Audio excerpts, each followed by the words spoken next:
Hi guys. I don't know how long I'm going to last out here because it is buggy and they love me, but we're going to see what we can do.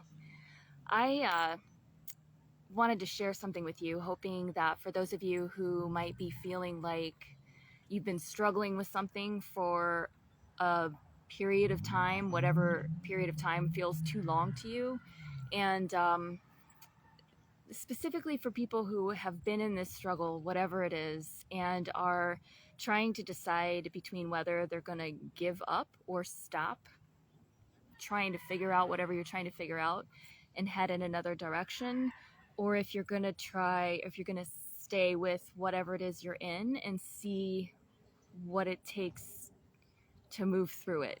Okay. So on Sunday, I participated in a ceremony. And I won't talk about the details of the ceremony because it's not important, but the the type of ceremony I will share with you because I've done this before. So I participated in a sweat lodge, and I have had this experience previously, many years ago.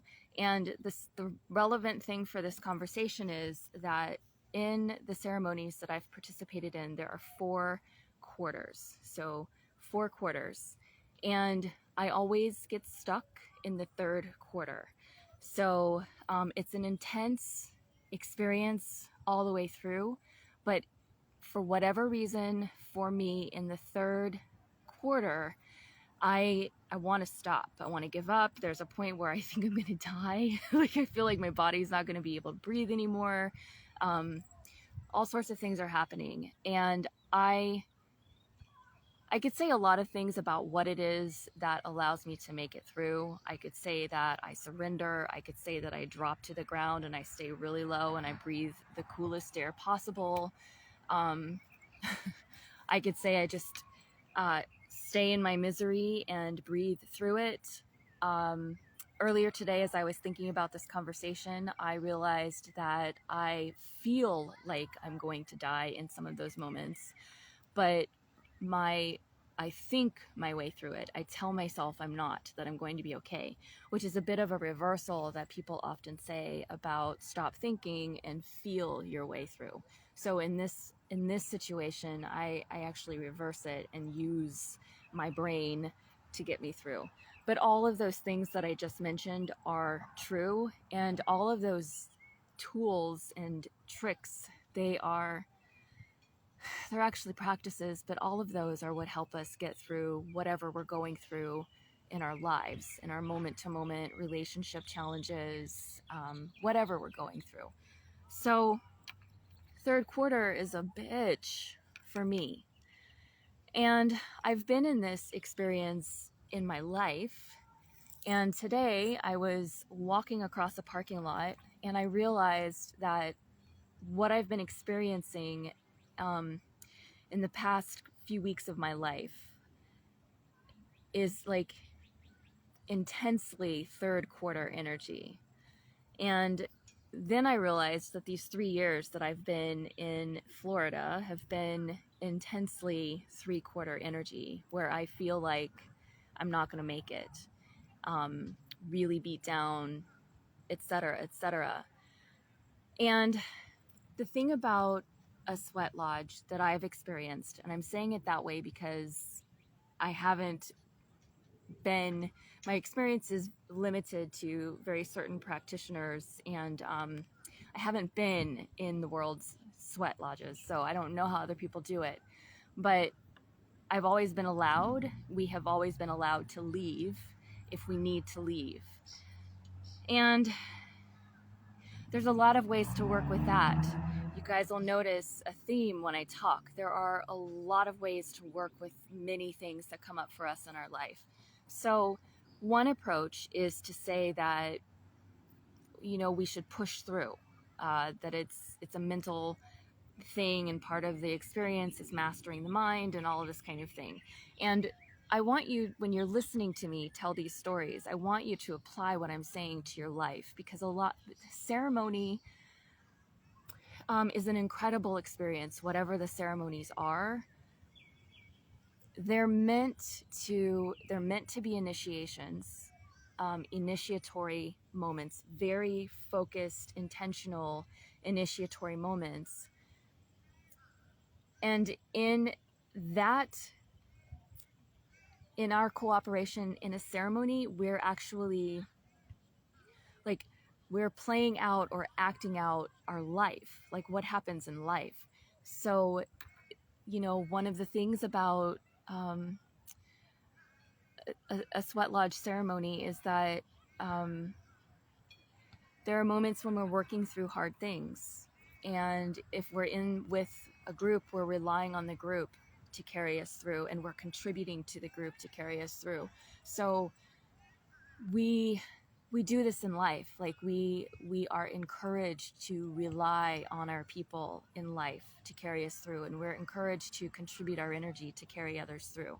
So I share stories that are like specific to me, but I share them because they can be applicable to other people. They can be useful to other people. So I don't want you to listen to me as though I'm just talking about myself. I'm sharing this because these are things that can be used in our life.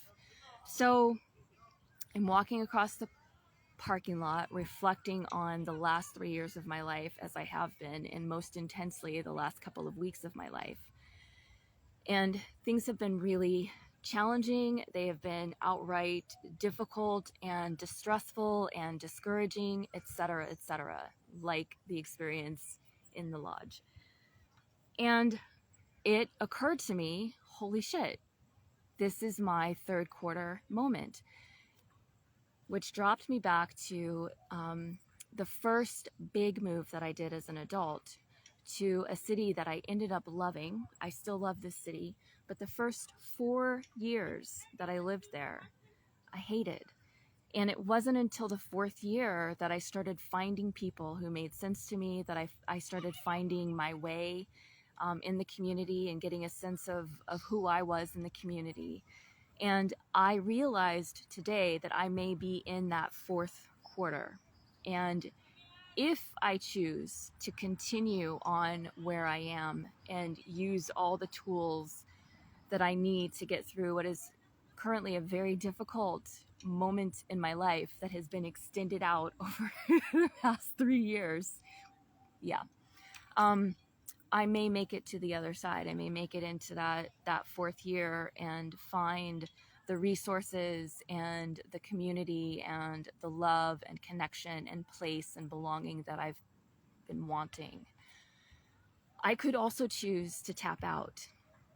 And that's a very valid choice as well. And I want to speak to that choice because in our culture, so often we are encouraged to push, push, push. And there is a lot of value and necessity in respecting the signals that tell us that we've had enough. We do that for self-preservation, and it is not a weakness the way that I think many of us are taught to think of it as. So, what does this have to do with you? Some of you are in a third quarter moment. You have been pushing and pushing, whether it's like the past 48 hours or the past 48 years, like whatever that is for you, you know what situation in your life has been requiring the most from you. And you may be at a point where you just want to give up, and that might be valuable or valid. You might just need to head in a different direction. Whatever that situation is for you, whatever it is you've been trying to sort out. It may also be true that you need those tools.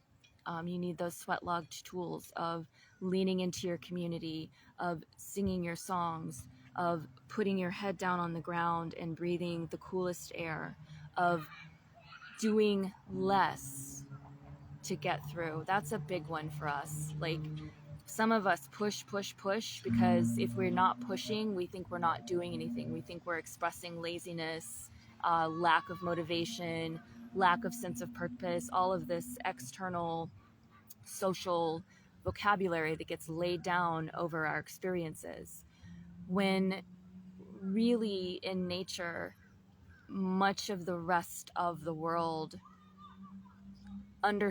allows cycles to happen and allows life to happen um,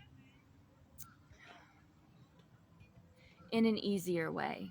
And the word easier, it means other things than what we're trained to think of it as in this way.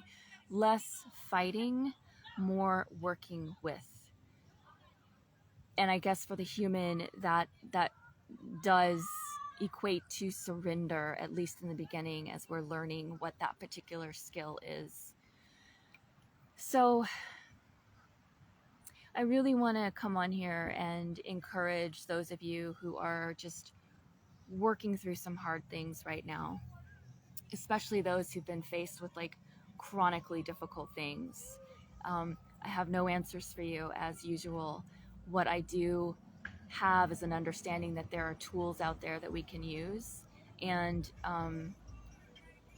we really need to pick up our tools and use them. They will not always be effective, and there are going to be many times when we want to put them down, and I get it, and do that if that's what you like. If you just like pissed off and you're just over it, I've been there many times. I was actually there, I think, the day before. I didn't believe in any kind of spiritual anything. I like these things that have been my anchors.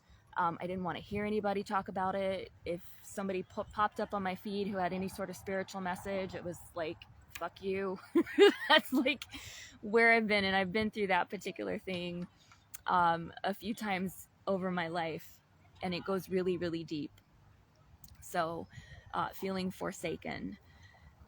So I get it. We have a range of emotions, a range of experiences, a range of expressions, and it's really important that we allow ourselves to have that range and stay in touch with our anchors. Stay in touch with our anchors. So even though I didn't believe anything about anything a couple days ago, the entire world was just a bunch of bullshit to me, I still reached out to my friends and said, hey, I'm struggling. I need some help. I need support. I need love. Just, and it came in. So use your anchors, use your tools, communicate with the people who are in the sweat lodge with you. And whatever the choice is, the direction is that you decide, if you feel into your experience and realize that it's more valuable and more truthful to you to move on through it, to keep the struggle going, then respect yourself in that choice. And if you feel as though it's more truthful to you and more truthful to you to let that struggle go and be open to a new direction, then respect that about what you know about yourself. So look at that, I made it. It's about to rain again. I do love rainy season here, so I'm gonna jump off, and I'll see you around. Thanks so much.